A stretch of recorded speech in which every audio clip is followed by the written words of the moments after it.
Araj Oblordra, trader in blood and the sanguineous arts. It is a pleasure to stand before a true soul, and your pale companion. I'd like to offer my services, if you're willing.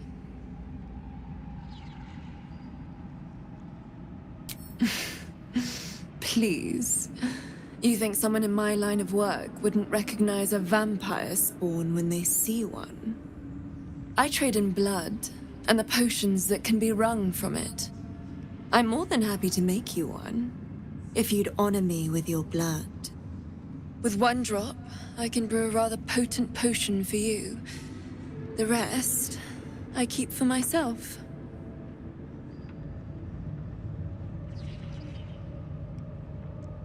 No idea, but it will be unique to you. Your blood essence and the Absolute's blessing intertwined. We can learn exactly what that means together, I'm here, should you change your mind. Although perhaps there's one more thing we could discuss. Your vampiric friend. Oh, don't worry. We're all friends under the Absolute. I won't bite. Oh, I'd prefer if you did. I assume he belongs to you? I'm sure he really believes that. How utterly adorable. Do you have a name, Spawn? Astarion, but hold on. Good. Now, Astarion.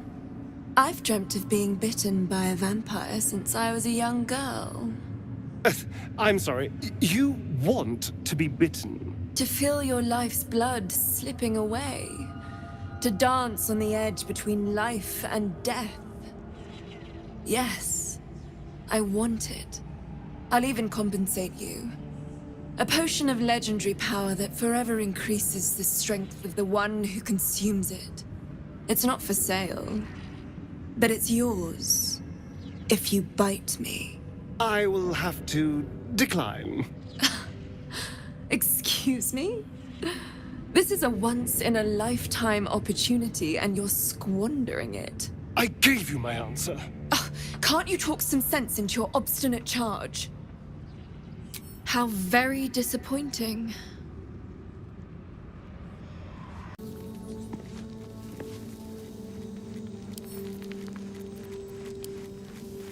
I've been thinking about the runes Cazador carved into my back. I don't know much about Infernal, but I know anything written in Devil script is going to be bad news. I'm afraid that through those runes, somehow, Cazador might still be able to dominate me.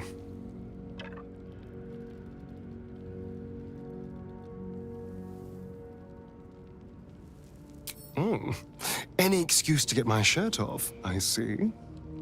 But no, I don't think another viewing will serve any purpose. I need someone with a little more expertise. Our devilish friend, Raphael. If anyone's going to know about infernal text, he will.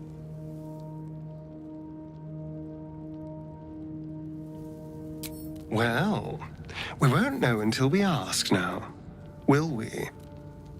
Unfortunately, he comes and goes on his own schedule, so we'll just have to look out for any sulphurous odors or the sound of questionable poetry.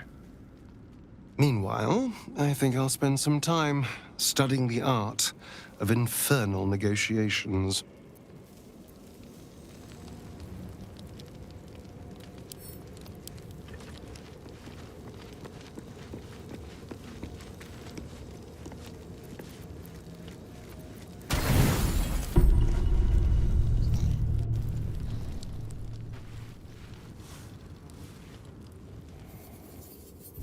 So you found the seat of the Absolute's power. And what a power it is. I don't know how much longer I can resist it.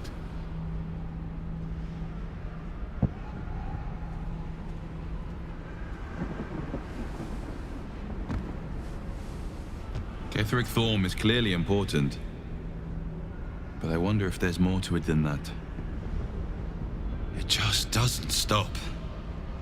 We are being bombarded by waves of telepathic energy. Wave after wave with hardly a breath between them. I almost dare not rest. Each wave a set of orders to the infected. The order for your transformation has been given many times already.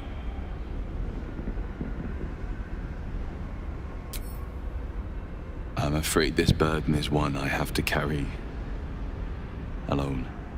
I just hope my powers last long enough to see this through. In any case, the Absolute knows you carry me with you now. It wants to retrieve me. I know. I'm glad you're on my side. I am the only one who can resist the Absolute's influence. Hence its fear of me. Its desperation. Unfortunately, that also means it is dedicating more and more resources to my retrieval. The task ahead is monumental.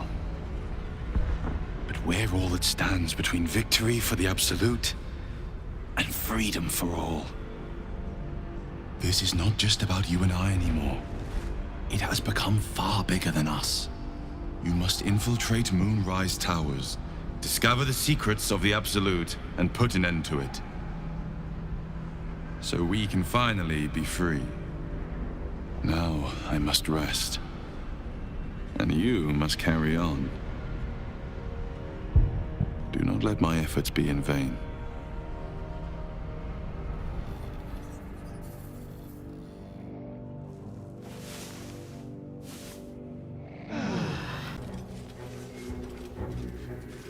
Our hero thought but of treasure ahead, did not consider the peace of the dead. Through the dark she went creeping, and awoke what was sleeping. A new grave they dug, which she herself fed.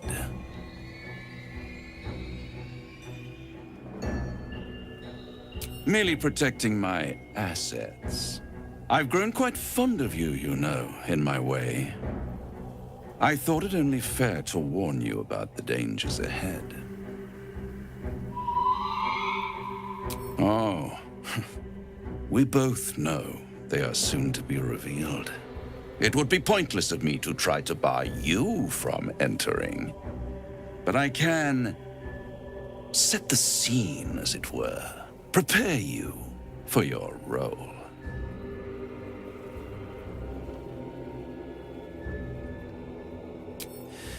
There is a stage down in the dark upon which a great drama has suspended itself in time. Its actors dwell there still, mired in the languor of their long, tired scenes. If you, however, through the dark, go creeping and awake what is sleeping, chances are many more graves than yours alone will soon be fed.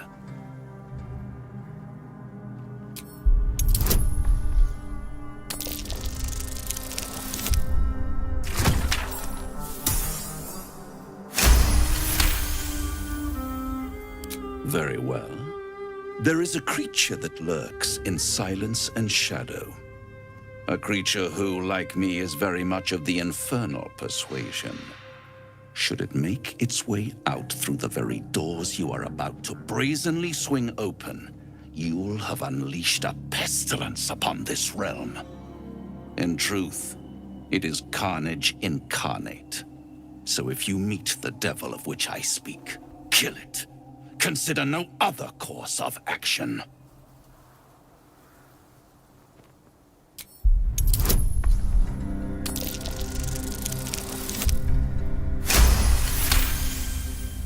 This creature and I go back a long way. I admit it would be in my best interest as well should it remain trapped in the dark. Or misplace its head, perhaps? I should not relish its reacquaintance. Let's leave it at that.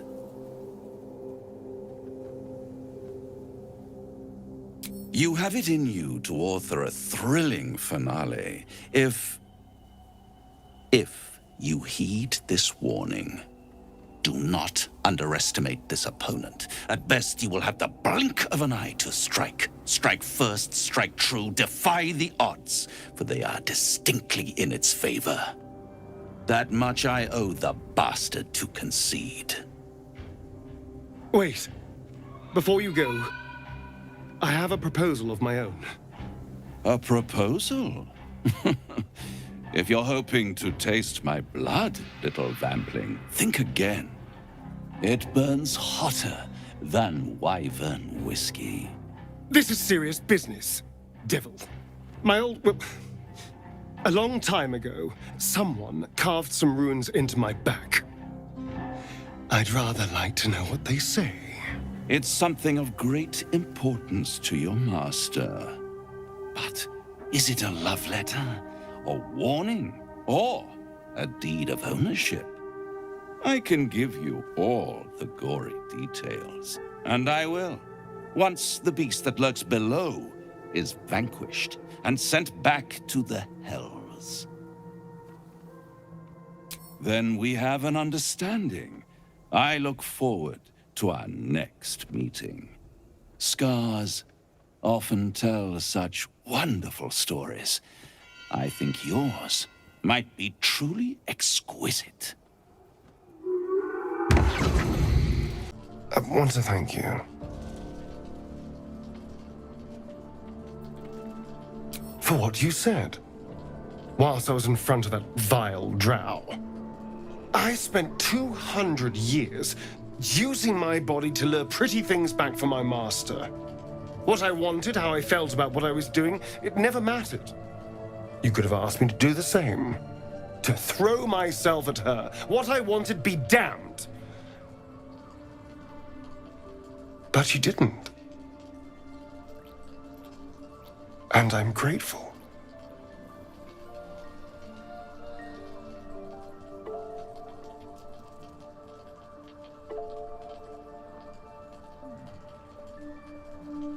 It's a novel concept, I admit. And, a little intimidating. It would have been so easy to bite her. To just go along with what I was being told to do. A moment of disgust to force myself through, and then I could have carried on just like before.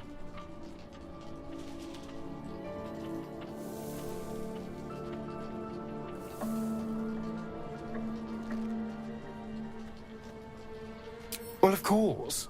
I needed protection. People don't trust vampires, perhaps understandably, so I needed to get someone on my side. And seducing you was easy, frankly. So imagine how stupid I felt when I started to genuinely feel something for you. Trust me, I was not happy about it. You were a complication I didn't see coming. And yet...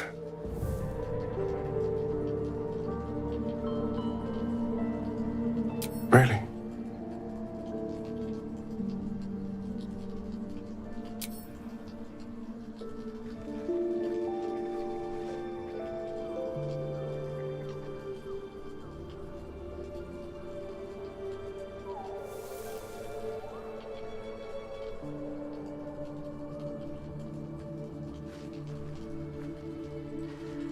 You're full of surprises, aren't you? Honestly, I have no idea what we're doing. Or what comes next.